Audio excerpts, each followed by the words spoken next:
Right, good evening everyone. Hello, welcome back to the channel. The obligatory cup of tea in. Thank you so much as always for coming back and for watching.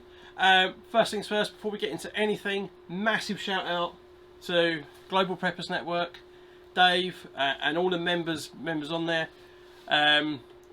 Yeah, amazing. So the video I did last night of my Bugout bag update, so much good feedback both on YouTube and on the Global Preppers Network Facebook page. It's been absolutely fantastic. So that is part of the reason for this video. So there's been some call to show my Bugout tools. So I'm going to go through all that, and I've also brought together some of the other bits of kit that I've got.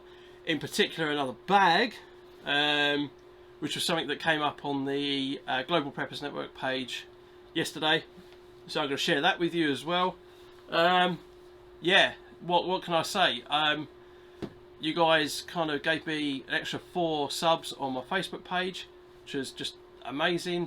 The video itself has outperformed anything I've put on so far. I mean, for me and my channel, it's done amazingly well. So thank you so much. Really looking forward to kind of get myself in this community, and yeah, improving, adapting, overcoming, get rid of some of this soft, civvy nature, and actually become a prepper. So the time 2020 is the year that the channel and me actually become a prepper. Anyway, right, that's enough crap from me. I'll pan the camera down, get you zoomed in on the desk, and we'll go through some of my kit. Way, right, here we go. Get a slurp of the old charring. Ah, lovely, lovely, lovely, lovely. Okay, we'll get that out of the way. That's not the most important thing, is it? Or is it? Cup of tea, yeah. Okay, so laid out before you are what I consider the kind of core part of my toolkit. Shall we say that? Right, we'll go through the for what I think the boring bit, and we'll finish on the exciting bit. Okay, so number one. Again, I'll pop a little link up. I did a little video on this. I think I was probably coming up to a year. So this is a sole user battery pack. I can't remember how big, because naturally I rehearse and plan what I'm going to say in these videos. Nevertheless, I get about 3 full charges on my iPhone on this. I've had it, must have been since Father's Day actually, last year. Yeah, absolutely great bit of kit. Cannot fault it. Waterproof. It's been camping with me. I've had it out in cold weather, warm weather. It goes on my bag every single time I go out. And as you might have saw on my walking video, I forgot my iPhone lead. No fault of the product, fault of the user. Yeah, absolutely brilliant. Torch works well. It's got an SOS strobe built into it as well. Magnetic compass. I don't know whether it would work in anger. To be honest, I never thought to try it. Yeah, brilliant bit of kit. Really worth it. I alluded to the fact I've got the OS, so where I've got the maps, I've got the app as well. So if I'm using that, obviously it's burning through power on the phone. If I'm out and about, and it's nice to use the app, you know, don't survive if you don't have to type of scenario. So yeah, so very valuable. Okay, that's that. Next up is my LED Lenser torch. Again, brilliant bit of kit, absolutely brilliant bit of kit. I got this in an eBay or Facebook job lot, I can't remember now. Facebook perhaps. So again, nothing special, single LED torch. I've absolutely no idea how powerful because I've got it second hand. If you want to know, it's the LED Lenser P6.2. Yeah, it's fantastic. It's kind of far, wide beam, narrow beam. Single push button on off. I'm not going to shine it at the camera because it will bloody blind you. Yeah, great bit of kit. Used it for camping. Again, comes out with me every single time. Would not be without it. Quite importantly, that is a couple of AA batteries in that. I was about to say, after every use, I always make sure I swap the batteries round so they're not discharging all the time. And obviously I didn't do that because it turned on. I've often thought about using rechargeable batteries, but if I don't carry enough charging capacity for the rechargeables, I know it would be more sustainable of me to use them, of course, but a pack of AA's is so damn cheap. Why would I pay for expensive rechargeables that I then got to have a charger for? Blah blah blah. So, hate on me if you want, don't really care. Good luck to you. That's my torch. Right, Gerber suspension. I'm not going to get it out, I'm not going to explain it other than just to show you. I love this because it's got the pliers, and pliers are bloody useful. They're useful for camping, they're useful for pulling things that stick into your hands, your arms, your feet, and the tools that are available on it are just bloody useful. I find this infinitely more useful than any penknife I've ever owned. Yeah, it's light for the tool type, but it's a lump at the same time, if that makes any sort of sense. Yeah, really like that. Absolutely love it. Absolutely love it. That served me well. That's done a great many years, that little tool. Right. Oh, what shall I do? We'll do prize possession last. Let's put that over this side. Prize possession last. Okay, so this is the core of my toolkit. Now, I have done videos on this before, but let's bring it up to speed. A pouch. Interestingly, I bought in the job lot that I got the torch, and as I'll show you in a minute, the bag. Actually, a great little pouch. I don't know bugger all about it. It's a Maxpedition pouch, if that means anything to anyone. Has got some molly on the back, but yeah. Anyway, right, okay. First things first. Saw. Now, interestingly, because when I camp, I often take the axe with me for chopping up my wood and whatnot, and a lot of the sites I've been to don't allow me to forage for wood, so I've never really had a need to use this too much. It has been used, but nonetheless, I like it. It seems to work well. Great little silky. I think that's the pocket boy. Small, it's light, it's safe, more importantly. Yeah, good tool. Right, the singular most useful piece of equipment in this entire bag is this tiny little Spyderco knife. It might skin a gnat, might be big enough to skin a gnat, but it's also big enough for all my cooking needs. It's excellent for when I'm pissing around with the tarp, cutting up bits of paracord and whatnot. When I've got things stuck, I've had bloody shoelaces, you can't get a knot undone, yada yada yada yada. Yeah, perfect, absolutely banging little toy. What I like about it as well is it does have a belt clip. I don't use it in that capacity because I'm often around my son and whatever, so I don't want that just pinging off and him just picking it up. As much as I do trust him, it is sharp and he might innocently just pick it up. But it often, once I get to where I'm camping, once I'm in my camp, yeah, I'll often just have that on my person. Really useful. Yeah, can't fault that. Cannot fault that. So, I'm not going to go into prices because I got a lot of this stuff on deals and things like that, so the prices just wouldn't reflect what you could buy it for. And to be fair, I don't even know if some of it has even been discontinued. Okay, right, the other side, firelighting. So, I cannot stress that the bigger, the fatter, the heavier, the hairier your ferro rod is for firelighting, the bloody better. I've given up pissing around with shitty little bloody ferro rods. Don't get me wrong, a tool like this is very good. Fine. I like it because I actually used a striker on this little tool on my set the world on fire ferro rod.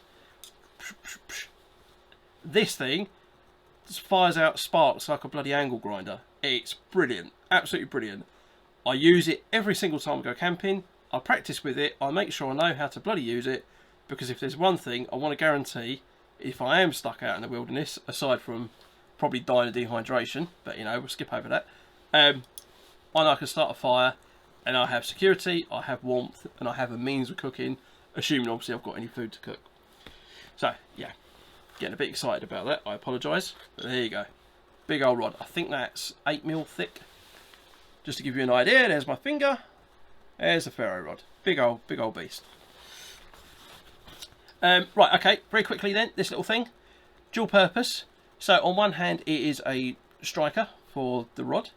I like using it because I don't think the camera will really pick it up. Apologies. It does have a slight concave shape to it, so it's very good at directing the sparks. And when we come into this, I actually put a design feature on this that I'm sure all you guys that got more knowledge than I have know about. But again, to assist with striking. In itself, again, try and find more than one use for a tool. So there you go, more than one use for a tool. In itself, it is also a ferro rod. Waterproof, whatever. There you go, cool. Right, another thing that came in a firebow set, but has actually proved to be extremely valuable for lighting fires. And I forget what they call it. You know, it's the old car aerial. Or radio aerial. For those of you who remember radio aerials. So, blow into it. Stick that right deep in the fire. Give it a blow. And, yeah. That flimsy little thing that weighs absolutely bugger all is worth its weight in gold, that little thing. No more sticking your face in the fire, bloody choking on fumes and whatnot. Just extend that out, stick it in the base of the fire, blow, blow, blow, blow. Obviously don't breathe in. Yeah, the don't breathe in bit's quite important. Not that I'm speaking from experience, of course, because, you know, it's semi-professional. Right, anyway, okay, so great, I've got ferro rods and stuff. Look, as I always say, if I don't need to survive, don't survive. So there you go, cheap lighter. Yeah. I keep this in here just because it's small. Again, I'll tell you what though, the only downside, if I lost my pouch, I'd be absolutely buggered. One of those little, forgive me, I'm not entirely sure what they're called. Is it a peanut lighter? It's a tiny little lighter. I'll be honest with you, I've never used it. I know it's full up. You can smell the fuel that's in there. It does work, it does spark. Yeah, anyway, it's there. Okay. And of course, if you're going to have the facilities to make fire with the tools, then there's my little fire kit. Apologies if it's overexposing slightly with the light. Nonetheless, not very exciting. Cotton wool and a bit of birch bark. Birch bark, really, I think I was having a bushcraft moment and I found some birch bark. Woo! Cotton wool. Right, the singular most damn effective firelighting tinder I know of so far, barring bloody petrol, I think. Combined with the big old grinder sparks flying in. I don't put anything on this. This is just a straight up cotton wool. Not that you can really tell, but it's just a number of cotton wool balls. Yeah, they burn long enough to catch small twigs. Really, that has been developed. It's been used. I practice with it. It works. I'm not going to change it. I'm not even going to ask for a suggestion on this because I know this and I like it. Oh, and just to say, yeah, shameless plug here. I know there are people out there that do them, but I made myself a little lanyard. I've got about 500 metres paracord, so if anyone's interested, give us a shout. I could do you the little bracelets, you know, a little lanyard and something. Yeah. Comment down below. Lovely. Thank you very much. Anyway, right. So there you go. Yeah, okay, done. Nice and compact. Great little bit of kit. Okay, the pièce de résistance. Now, first things first, I have to also make a bit of an apology because I was going to reference the maker's name. However, because, you know, I'm such a popular chap, the chat log and all the rest of it is so far down in my Facebook, my messenger list, that I can't actually find it, and I'm ashamed of the fact that that is the case. But there you go. If I do find it, I will promise to share. So naturally, this is my bushcraft knife, which I use exclusively for cooking, of course. This is made entirely to my own design. I will share the fact it cost me just over £100, which I think is extremely worth it for what is a one-off tool, unique to me. It's a keepsake. I will hand this down to my son or to my daughter. God help me if they both kind of get into this, because I'll probably have to cut the knife in half. Yeah, great experience to have something like this made for you. I have had it made so the sheath, scabbard, whatever you want to call it, scabbard? That's right, that's for a sword, isn't it? Sheath. So this is some chunky leather. I think it's probably 4mm. I don't know the technical terminology. Obviously just a standard, kind of like a red tan. So we've got belt loops for horizontal, and we had a drop mount. I actually find the dangle handle more useful. It's actually a bit awkward that way because this is quite large, quite heavy. You know, it is a cooking knife after all. It's for use when I'm camping and I do a bit of cooking. I haven't had the need to use it in the house, but I suppose I could. So yeah. Right, let's get into this. So this gorgeous piece of kit, as you can see from the staining, it does get used. It gets used with hot food. Yeah, all in all, a fantastic piece of kit. So I forget what metal the blade is made out of. It's made out of some fancy pants metal. Done to a high polish, obviously to reduce resistance when you're cutting through your veggies. And the handle is made of olive wood with a natural stain. Nothing really special on the handle. We shaped it and sized it to fit my hand. Very ergonomic, which also makes it very safe, obviously. I'm a huge fan of just flat spines to a point. I didn't want a drop nose on it. The beauty, of course, of designing your own knife is you get what you want. And I see this as much as a bit of art in its own right as it is a tool. So yeah, just a flat spine. It's 5mm thick spine, so extremely solid tool. I'm desperate to use it to do some carrot battening, you know, maybe a bit of firewood battening, but obviously mainly for the veggies. So yeah, be good for doing some carrot battening. It comes down to a point, and of course, judging by by the shape of the blade, being very careful to get my finger away, it makes obviously a good drill.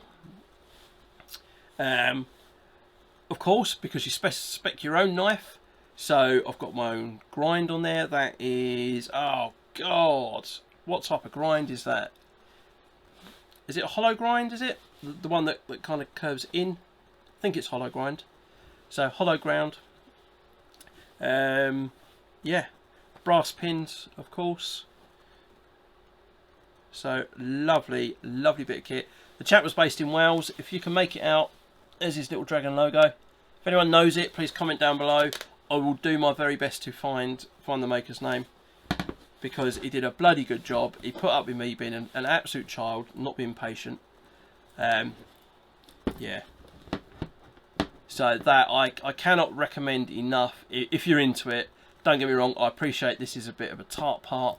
I don't carry it with me, so I will say now, I'm not just saying this for the camera, I do not carry this with me when I'm out and about walking, because obviously I need to justify carrying it, and I would have no reason to carry this just regularly. However, when I'm camping, when I have the need for food preparation, then I'm not going to carry loads of cutlery and whatnot with me, so I just need this. There you go. So great bit of kit, very proud of it, happy to show it to anyone. Yeah, okay, right, I'm going to push you back ever so slightly, raise you up ever so slightly, and I'm going to show you a couple of other bits of kit. Right, well, if you stay watching this long, I have to say, forgive the plug-in. I'm not trying to get anything out of this. And Dave, if you're watching, I promise you I'm not. Yeah, Global Preppers Network. Please, if you're on Facebook, if you're watching this as well, head over to there on Facebook. I'll pop a link up below. Great group of people. No one's pretentious. Everyone gives you help, basically. Good-natured group. Serious in their approach, but light-hearted at the same time. And I'm a member of a number of different groups, and these guys are by far the best group I've come across so far, and actually want me to engage. Want me to engage? Make me want to engage. Yeah, that's the one. Right. So, I can't remember the chap's name, and forgive me, and if you are watching, this is for you. Someone posted a picture of their bag, and they said, oh, I've got one of these, and it's a, forgive me, I can't remember now, British Army Northern Ireland pack, is it?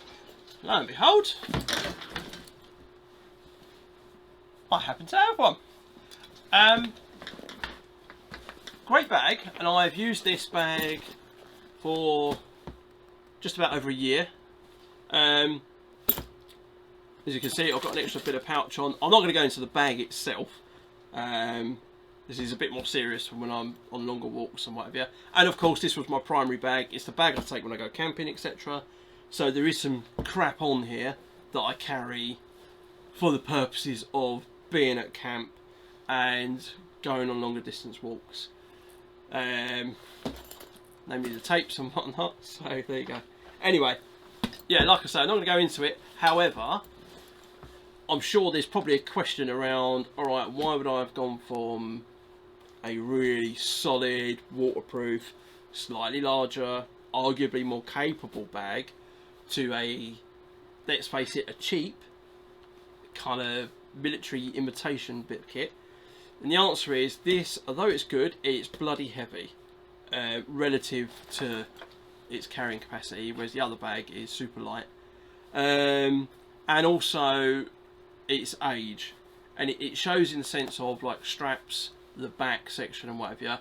That other bag, it's newer, it's more modern by design, and is arguably just more comfortable, to be fair. However, when I'm, let's face it, when the shit hits the fan, so to speak, yes, I'll have that bag, and I hope by that point, whenever, that bag, the kit in it would have been developed for my, you know, one day, maybe overnight capability.